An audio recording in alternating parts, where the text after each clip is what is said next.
목사님께 전화를 해서 상담을 요청을 했습니다. 목사님, 저는 교회 열심히 다녔고 불쌍한 사람들 많이 도와줬습니다. 그리고 교회 봉사도 열심히 하고 헌금도 많이 했습니다.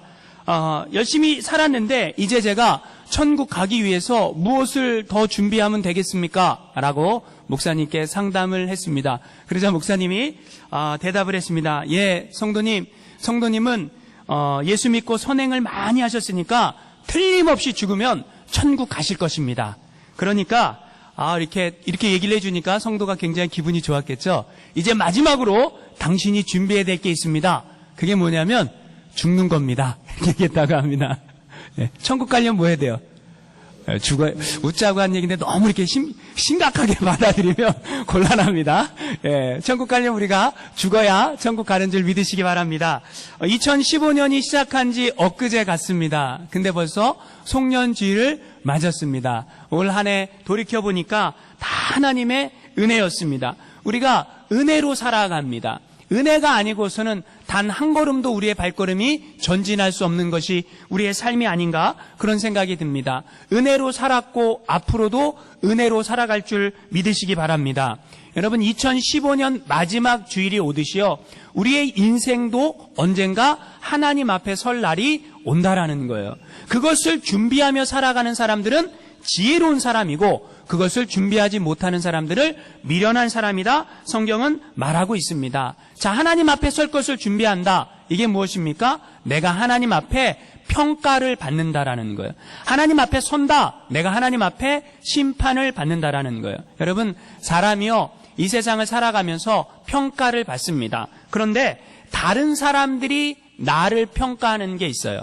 다른 사람들이 나를 어떻게 보는가? 여러분 중요합니까? 안 중요합니까? 예, 사람들은 중요하다라고 생각을 합니다. 예, 일반적으로 사람들이 그 사람 구두쇠야. 그럼 그 사람 구두쇠입니다. 그죠? 그 사람 마음이 정말 착한 사람이야. 그럼 그 사람 마음이 착한 사람입니다. 일반적으로. 그런데 여러분 일반적인 게 꼭 맞지는 않습니다. 왜 그랬습니까? 예, 어떤 사람들이 다른 사람에 대해서 판단하는 그 눈은 정확하지 못하다라는 거예요. 어떤 편견이 있을 수 있고요. 선입관이 있을 수 있고 그래서 우리가 다른 사람들이 어떤 사람에 대해서 그 사람은 그런 사람이야 라고 평가할 때 그 평가는 올바른 평가가 될 수 없다라는 거예요. 그러면요. 내가 나를 평가하는 방법이 있습니다. 내가 나를 평가할 때 나는 어떤 사람일까요? 여러분 다른 사람이 나를 평가하는 것보다 내가 나 자신을 평가하는 것은 조금 더 올바른 평가가 될 수 있습니다. 그렇죠? 왜요? 누구보다 나는 나를 잘 알기 때문에 그렇습니다. 그러나 우리가 나 자신을 돌아볼 때 양심이 살아 있어야 됩니다. 사람이요, 양심이 마비가 되면 내가 어떤 사람인지 나 자신을 들여다보지 못하게 된다라는 거죠. 그러면 나에 대해서도 내가 올바른 평가를 낼 수 없습니다. 그래서 여러분 인생은 가장 중요한 평가가 있는데 다른 사람에 의한 평가도 아니고 내가 나를 평가하는 것도 아니고 누구의 평가가 제일 중요합니까? 하나님이 우리를 평가하는 것만큼 중요한 것은 없다라는 것입니다. 여러분 다른 사람들의 평가가 아주 똑바른 평가, 올바른 평가라 말할 수 없어요. 내가 나를 평가하는 것도 내가 잘했다, 못했다 말할 수 없습니다. 그런데 하나님이 나를 평가한다면 그 평가는 어떤 평가입니까? 정확한 평가가 될 수 있다라는 거예요. 여러분 우리가 언젠간 하나님 앞에 다 서게 됩니다. 그 하나님 앞에 설 때 부끄럽지 않은 모습으로 하나님 앞에 서려고 하면 우리가 신앙생활을 잘해야 될 줄 믿으시기 바랍니다. 여러분 신앙생활을 하면서 우리는 한 해를 마무리하는 거예요. 여러분 신앙생활이 뭘까? 신앙생활을 어떻게 하는 게 잘하는 것일까? 신앙생활 할 때요 잘하는 게 있습니다. 그게 뭐냐면 주파수를 하나님께 맞추는 거예요. 한번 따라해봅시다. 주파수를 하나님께 맞추자. 여러분 자꾸 우리가 신앙생활이 힘들어지는 이유가 뭐냐면 주파수를 하나님이 아닌 다른 것에 맞추려고 하니까 힘들어진다라는 거예요. 지금으로부터 약 100년 전에 타이타닉이라는 배가 침몰을 했습니다. 침몰해갖고 한 1,500명 이상의 사상자가 나게 됐죠. 그 타이타닉호가 인양되어서 거기에 많은 유품들 약 910가지 정도의 유품이 발견이 됐습니다. 근데 거기에서 그 발견된 유품 중에 가장 관심을 모았던 유품이 가방에 이 손잡이 이니셜로 RLB라고 새겨져 있는 가방이었어요. 왜냐하면 그 가방 안에서 엄청난 그 가죽 가방인데 엄청난 보물들이 나왔어요. 뭐가 나왔냐면 다이아몬드, 사파이어, 토파즈, 금반지, 은으로 만든 만년필, 금화가 가득 담겨있는 지갑, 이런 게 발견됐다라는 거죠. 그러니까 여러분 굉장히 관심이 있을 수밖에 없는 그런 물건이었다라는 거죠. 그래서 그 가방이 누가 주인공인가 찾아보니까 주인이 있더라는 거예요. 주인이 누구냐면 로버트 베구스 그 부부가 그 가방의 주인이었는데, 그분들은 이미 세월이 많이 흘러서 돌아가시고 그 후손들에게 그것을 찾아주었다, 그런 얘기를 들었습니다. 근데 여러분, 왜 타이타닉이 침몰했는지 혹시 아십니까? 타이타닉이 왜 침몰했냐면, 타이타닉의 그 어마어마한 배 아닙니까? 거기에서 사람들이 춤추고 술 마시고 막 선상에서 막 파티가 막 일어나는 거예요. 호화 유람선이니까, 당시에 최고의 호화 유람선이니까. 그래서 너무너무 좋아갖고 사람들이 그 자기들의 좋은 감정, 좋은 행복한 그것을 다른 사람들한테 무전으로 알려야 되겠다라고 생각을 해갖고 무전실에 가갖고 우리 이렇게 즐겁게 호화롭게 파티하고 있습니다, 그것을 사람들한테 계속 무전으로 알리는 거예요. 그런데 다른 배들은 뭘 알고 있었냐면, 이 타이타닉호가 조금 있으면 커다란 그 빙산과 함께 부딪히는 걸 알고 있었어요. 그래서 다른 배가 계속 주파를 보내는 거예요. 거기다가 무전을 보내는 거예요. 뭐냐, 빨리 피하라고. 그런데 이 사람들이 거기에서 너무 흥청망청 놀다가 다른 사람한테 막 그 무전을 보내느라고 그 보내는 무전을 받을 그게 없었어요. 그래갖고 여러분 어떻게 됐습니까? 배가 침몰했다라는 거죠. 빙산과 부딪혀갖고 카나다 남쪽 70km 해안 떨어져 있는 곳에 4,000m 지하로, 그 바닷속으로 침몰하게 됐다, 그런 이야기입니다. 여러분, 지금 제가 뭘 얘기하려고 하냐면 주파수가 중요하다라는 거예요. 지금 이 안에도요, 우리가 예배를 드리는데 수많은 전파가 왔다 갔다 하고 있습니다. 그런데 여러분, 우리가 어디다 주파수를 맞춰야 됩니까? 하나님께 주파수를 맞춰야 된다라는 거예요. 신앙인들은 하나님께 주파수를 맞춰야, 하나님의 음성을 들어야 살 수 있다라는 거예요. 할렐루야. 근데 여러분, 많은 분들이요, 하나님께 주파수를 맞추고 주님의 음성을 들으려고 하기보다는 어떻게 하냐면 내 주파수를 하나님께 보냅니다. 내가 원하는 걸 보냅니다. 네, 너무 많이 보내다 보니까 뭐예요? 하나님의 음성을 못 들을 때가 있다라는 거예요. 내 뜻도 중요합니다. 그런데 하나님의 뜻은 더 중요합니다. 그렇기 때문에 그 하나님의 음성에 귀 기울여 살아가는 것, 그것이 우리 신앙인들이 가져야 될 삶의 자세인 줄 믿으시기 바랍니다. 오늘 설교 제목은 뭐예요? 겨울 전에 오라 라는 제목. 겨울 전에 오라, 이게 무슨 말입니까? 오늘 디모데후서 4장 9절 말씀해 보니까 이렇게 얘기합니다. 너는 어서 속히 내게로 오라. 4장 21절 말씀해 보니까 한번 같이 읽어볼까요? 너는 겨울 전에 어서 오라. 누가 한 얘기일까요, 이거? 누가 이 얘기를 했습니까? 너는 어서 속히 내게 오라. 너는 겨울 전에 오라. 이 얘기를 누가 누구한테 했을까요? 를 알아보면, 여러분 지금 우리가 읽은 성경이 무슨 성경이죠? 디모데 후서. 그러면 디모데가 뭐예요? 받았겠죠, 이 편지를. 그러면 누가 보냈어요? 바울이 보냈다라는 거예요. 로마 감옥에 갇혀있는 바울이 에베소에서 목회하고 있는 디모데에게 편지를 보낸 거예요. 그래서 뭐라 그러는 거예요? 빨리 내게 오라는 거예요. 빨리 와라. 언제 오라는 거예요? 겨울 전에 와라. 왜 바울은 디모데에게 겨울 전에 와라 라고 편지를 보냈을까요? 이유가 있겠죠. 왜 그럴까요? 여러분, 디모데 뭐예요? 디모데 후서예요. 바울의 마지막 서신, 디모데 후서. 바울이 지금 뭘 감지하고 있는 거예요? 내가 죽을 때가 가까이 왔다, 이거예요. 여러분, 디모데 후서 4장 6절 말씀 한번 같이 읽어볼까요? 4장 6절 시작. 전제와 같이 내가 벌써 부어지고 나의 떠날 시각이 가까웠도다. 여러분, 바울이요, 내가 지금 죽을 때가 됐다라고 직감을 한 거예요. 내가 이 세상을 떠날 때가 됐다라고 직감을 한 거예요. 떠날 때가 되니까 지금 누가 보고 싶은 겁니까? 디모데가 보고 싶은 거예요. 왜 보고 싶을까요? 마지막으로 내가 사랑하는 내 제자 디모데에게 뭔가 해주고 싶은 말이 있었다라는 거죠. 그리고 왜 바울은 빨리 오라고 얘기할까요? 여러분, 지금 디모데가 있는 곳은 에베소예요. 그런데 바울이 있는 곳은 어디라고요? 로마 감옥이에요. 근데 이 지중해를 배를 타고 와야 되는데 겨울이 되면 뭘 운항을 안 하냐면 배가 떠나지 않는, 배 운항을 안 하는 거예요. 그러니까 겨울 전에 디모데가 와야 바울이 그 얼굴을 볼 수 있습니다. 그러니까 만약에 겨울 전에 만약에 배를 못 타면 한참 후에나 바울을 볼 수 있게 되는 거죠. 그런데 바울이 뭐가 걱정이 되는 거예요? 내가 지금 뭐가 됐어요? 전제와 같이 부음이 되고 이제 뭐예요? 하나님께 떠날 날이 가까이 왔다라고 생각이 되니까 빨리 오라는 거죠. 여러분, 인생에도요 기회가 있습니다. 우리 인생에도 다 기회가 있다라는 거예요.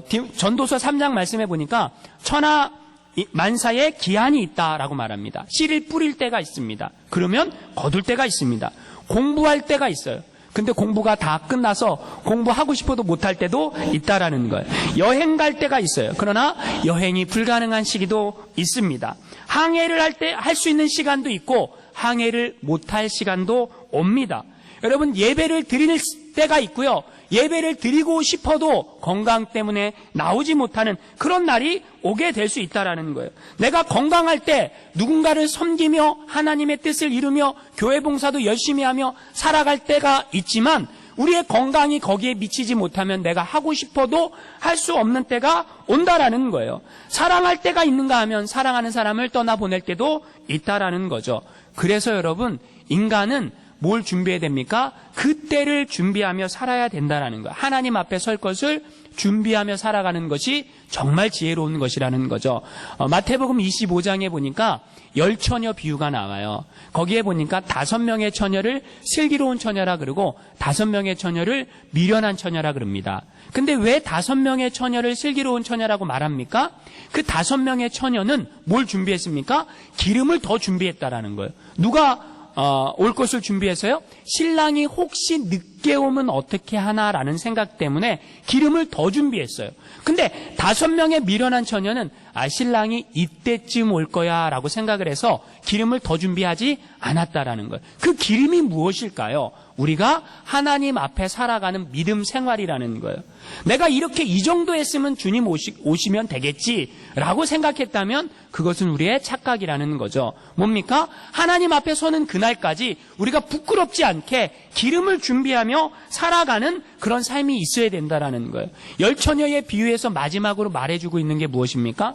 5명의 처녀가 신랑이 안 오니까 기름이 모자랐어요. 그래서 기름을 사러 갑니다. 그리고 기름을 사갖고 왔어요. 그랬는데 그 사이에 신랑이 왔어요.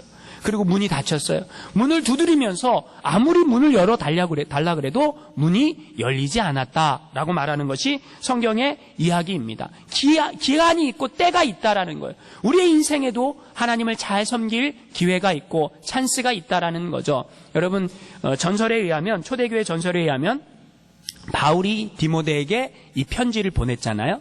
그럼 디모데가 이 편지를 받았겠죠. 어서 속히 와라, 겨울 전에 와라. 그러면 디모데가 왔을까요? 못 왔을까요? 디모데가요, 목회하느라고 너무 바빠갖고 해야 될 일이 너무 많아갖고 그것을 정리하고 바울에게 가야 되겠다 생각하고 가봤더니 이 지중해 배가 이미 끊어진 거예요. 겨울이 되면 배 운행을 안 하니까 배가 끊어진 거예요. 그래서 그 다음에 이듬해에 디모데가 바울에게 갔는데 바울은 뭐예요? 이미 순교하고 이미 바울 그래서 디모데가 바울 무덤에 가갖고 뭐예요? 그 무덤을 끌어안고 울고 울었지만 그때는 늦었다. 그런 얘기가 있습니다. 초대 역사가들의 말에 의하면 만약에 디모데가 바울의 부름을 받고 바로 즉시 바울에게 달려갔다면 교회사가 달라졌을 거라고 얘기합니다. 이게 무슨 얘기냐면 여러분 엘리야와 엘리사를 아십니까 혹시? 엘리야가 스승이고 엘리사가 제자죠. 근데 그 엘리사가 엘리야가 승천한다라는 것을 알고 있어서 쫓아갑니다. 어디까지 쫓아가요? 승천하는 그곳까지 쫓아가요. 그랬는데 엘리야가 승천하는 것을 누가 봐요? 엘리사가 봅니다. 그래서 엘리사는 뭘 받아요?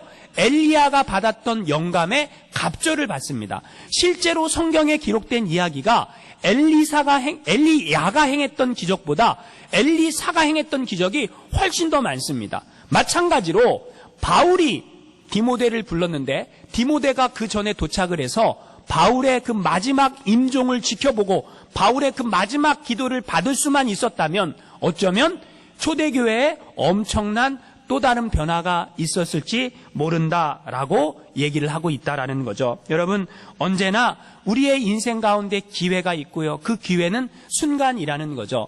어느 젊은 사업가에게 낯선 사람이 찾아왔습니다. 그리고 이렇게 얘기합니다. 이렇게 열심히 사업만 할 게 아니라 주일날은 교회 나가서 예배도 드리고 하나님이 당신에게 주신 것을 하나님을 위해서 쓸 줄도 알아야 합니다. 라고 권면을 합니다. 그때 이 젊은 사업가가 이렇게 얘기를 합니다. 안 그래도 저도 그렇게 생각을 하고 있었는데요. 그러나 아직은 제가 젊고 지금이 돈이 지금 잘 벌리지 않습니까? 조금 후에 나가겠습니다. 이렇게 얘기를 합니다. 그 후에도 이 낯선 사람이 이 젊은 사업가를 찾아와 갖고 몇 번이나 권면하는 거예요. 이렇게 젊을 때에 젊은 시기에 하나님을 찾아야 됩니다. 하나님께 나가야 됩니다. 신앙생활 해야 됩니다. 라고 얘기를 해도 이 젊은 사업가는 똑같은 대답으로 거절을 했습니다.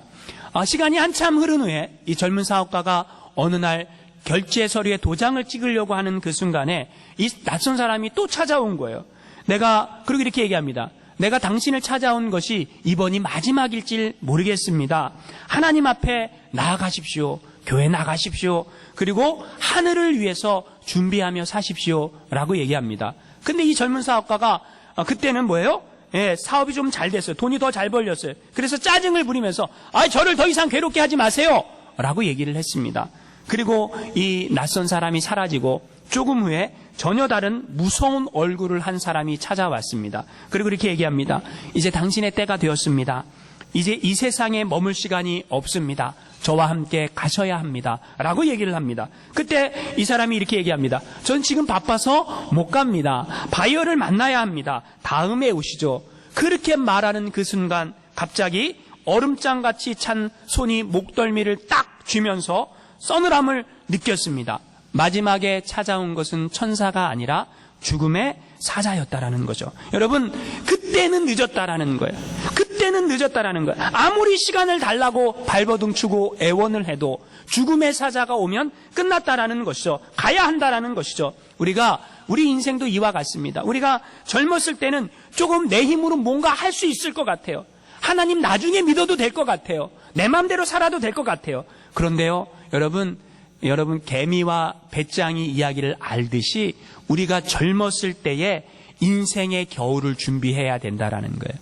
젊었을 때의 인생의 겨울을 준비하지 않으면 하나님 앞에 설 때 눈물을 흘리며 후회할 날이 오게 된다라는 거죠. 바울도 지금 인생의 겨울이 왔습니다. 바울도 이 모습이 인생의 겨울이에요. 바울이 디모데후서 4장 6절 7절에 이렇게 얘기합니다. 우리 같이 한번 읽어보겠습니다. 시작. 전제와 같이 내가 벌써 부어지고 나의 떠날 시각이 가까웠도다. 나는 선한 싸움을 마치고 나의 달려갈 길을 마치고 믿음을 지켰으니 이제 후로는 나를 위하여 의의 면류관이 예비되었으므로. 여러분, 성경이 이렇게 얘기합니다. 바울이 자기 자신을 뭐라고 얘기하냐면 내가 전제와 같이 부음이 되고 내가 떠날 시각이 가까웠는데 나는 선한 싸움을 마쳤다 그래요.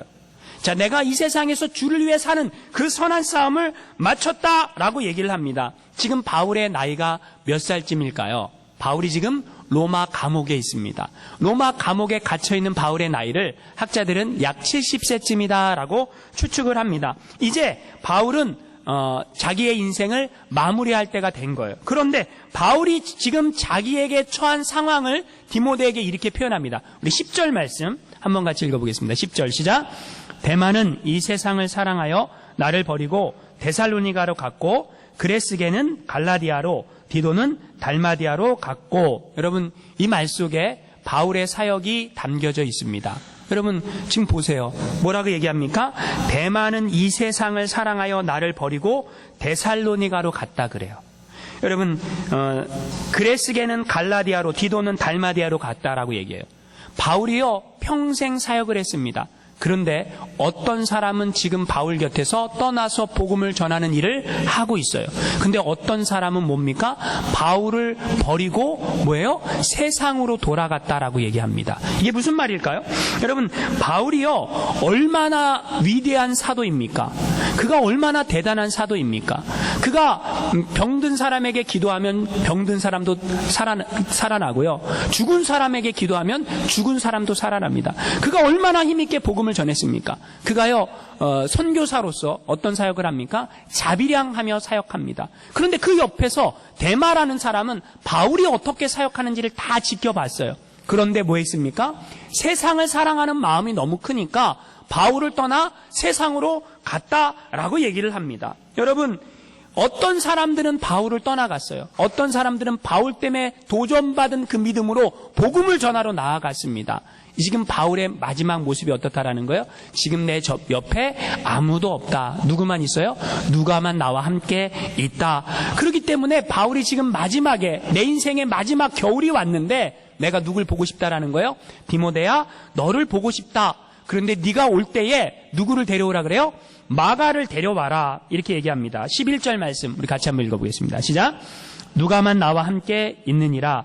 네가 올 때에 마가를 데리고 오라. 그가 나의 일에 유익하니라. 여러분, 마가가 누구일까요? 자, 바울이요, 마가를 데려와라. 이렇게 얘기를 해요. 마가가 누구일까요? 여러분, 성경을 읽어보신 분들은 아시겠지만 마가는 바울이 1차 전도 여행을 할 때 바나바와 함께 동행했던 사람입니다. 바나바와 친척 관계예요. 근데 바나바와 친척 관계인 마가가 선교 여행하는 중간에 무슨 일이 있었는지는 모르겠어요. 뭐 병들었는지 시험 들었는지 힘들었는지 바울을 떠나서 마가는 돌아갑니다. 여러분, 우리가 성경에 보면 우리가 마가의 다락방에서 성령의 불을 받았다. 혹시 이런 얘기 들어보셨어요?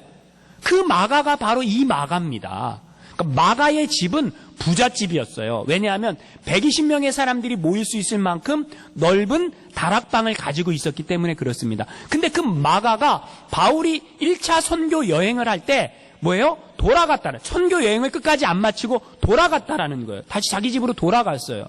그러니까 바울이요, 그것 때문에 마음에 뭐예요? 상처를 받았어요. 그래서 2차 전도 여행을 할 때 바나바가 마가를 또 데리고 가자라고 얘기를 하니까 바울이 뭐라 그래요? 나는 마가는 안 데리고 간다라고 얘기를 했어요. 왜요? 그 사람 또 가다가 피곤하면 그만둘 거 아니야. 그 사람 가다가 또 자기 마음에 안 드는 일이면 돌아갈 거 아니야. 나는 그 사람 못 데리고 간다. 그러니까 바나바가 데리고 갑니다. 그리고 바울은 혼자서 따로 전도 여행을 가게 됐다라는 거죠. 그러니까 하나님의 복음을 전하는 일에 바나바와 바울이 생각이 달랐지만 결국 그 둘 다 하나님 앞에 쓰임받게 됐다라는 거죠. 그러나 그 바울의 마지막 노년에 바울이 누굴 데리고 오라는 거예요? 마가를 데리고 와라 얘기합니다. 왜 바울은 마가를 데리고 오라고 얘기합니까? 내가 이제 인생의 마지막이 됐으니까 그 마가와 뭐 하고 싶다라는 거예요? 화해하고 싶다, 그런 얘기예요. 여러분, 인생의 겨울이 올 때 우리는 하나님 앞에 서야 할 것을 생각해야 됩니다. 헨리 나우엔이 교통사고가 나서 죽음의 경계까지 갔다 왔어요. 그리고 이런 책을 썼습니다. 거울 너머의 세계, 이런 책을 썼어요.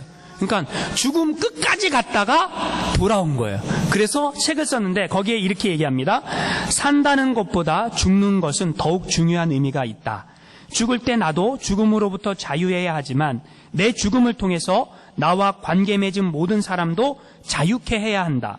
나에게 상처 주고 억울하게 만들고 나를 섭섭하게 했던 그 사람들까지도 풀어 주어서 내가 죽은 이후에 그들이 자유를 가질 수 있도록 만들어주는 것은 죽음에서의 또 하나의 해방이다 라고 얘기를 했습니다. 여러분, 인생의 마지막이 순간이 오면 뭘 하는 게 좋다라는 거예요? 다 풀어버리고 다 이해하고 다 용서하고 해야 한다라는 거죠. 바울에게만 인생의 겨울이 오는 게 아닙니다. 우리의 인생에도 겨울이 온다라는 거예요. 우리 가정에도 겨울이 온다라는 거예요. 20년, 30년 함께 살던 부부가 서로 귀한 줄 모르고 살아갑니다. 그런데 어느 날 저녁에 일 나갔던 남편이 당연히 돌아와야 되는데 남편이 없는 날이 온다라는 거예요. 그러면 그 남편이 얼마나 섭섭하겠습니까? 서로 귀한 줄 알고 살아가야 한다라는 거예요. 젊은이들도 귀 기울여 들어야 될 얘기가 있습니다. 부모님들이 곧 우리의 자녀들의 곁을 떠난다라는 거예요. 부모님들은 다 자녀들의 곁을 떠나갑니다. 세상의 모든 것에 겨울이 옵니다. 그 겨울이 오기 전에 더 사랑하고 이해하고 살아가야 하는 것이 우리의 인생의, 우리의 삶의 목적이고 우리의 인생이 그래야 될 줄 믿으시기 바랍니다. 이제 바울이요, 디모데에게 부탁을 하는데 올 때 그냥 오지 말고 뭘 가지고 오라 그래요. 뭘 가지고 오라 그럽니까? 성경에 나와 있습니다. 13절 말씀 한번 같이 읽어보겠습니다. 시작. 내가 올 때에 내가 드로와 가보의 집에 둔 겉옷을 가지고 오고 또 책은 특별히 가죽 종이에 쓴 것을 가져오라. 두 가지를 가져오라 그러죠. 첫 번째 뭐예요? 겉옷을 가지고 오라 그래요. 왜 겉옷을 가지고 오라 그럴까요? 겨울이잖아요. 이제 곧 겨울이 오잖아요. 겨울이 오면 감옥에 있으니까 추워요, 더워요? 춥죠. 당연히 추우니까 따뜻하게 내가 입을 옷을 가지고 오라, 그 얘기입니다. 그리고 뭘 가지고 오라 그래요? 가죽 종이에 쓴 것을 가지고 오라 그래요. 가죽 종이. 여러분, 지금 우리는 성경책 간단하게 이렇게 얇은 책 가지고 다니잖아요. 그죠? 썩지도 않잖아요. 그런데요, 옛날에는 이 성경이 너무 귀했어요. 그래서 이 성경을요, 가죽에다가 썼습니다. 그리고 둘둘 말았죠. 그 가죽에다 썼어요. 근데 내가 죽기 전에 지금 바울이 뭐 하고 싶다라는 거예요? 하나님의 말씀을 다시 한번 보고 싶다라는 거예요. 하나님의 말씀을 다시 한번 읽어보고 싶다라는 거예요. 내 인생에 겨울이 오고 내가 하나님 앞에 가기 전에 나는 다시 한번 하나님의 말씀 앞에 서고 싶다. 이게 바울의 마음이었다라는 거예요. 여러분, 하나님의 말씀이 이렇게 귀한 줄 믿으시기 바랍니다. 우리의 인생의 겨울이 오기 전에 여러분, 우리가 하나님의 말씀 앞에 서야 합니다. 그리고 하나님의 말씀에 주파수를 맞춰야 됩니다. 그리고 하나님의 뜻에 순종하며 살아야 된다라는 거예요. 그리고 바울은요, 원수 갚는 것을 주님께 맡긴다라고 얘기합니다. 14절, 15절 말씀 한번 같이 읽어보겠습니다. 시작. 구리 세공업자 알렉산더가 내게 해를 많이 입혔음에 주께서 그 행한 대로 그에게 갚으시리니 너도 그를 주의하라. 그가 우리 말을 심히 대적하였느니라. 여러분, 바울이 인생의 마지막에 원수 갚는 것을 누구한테 맡긴다 그래요?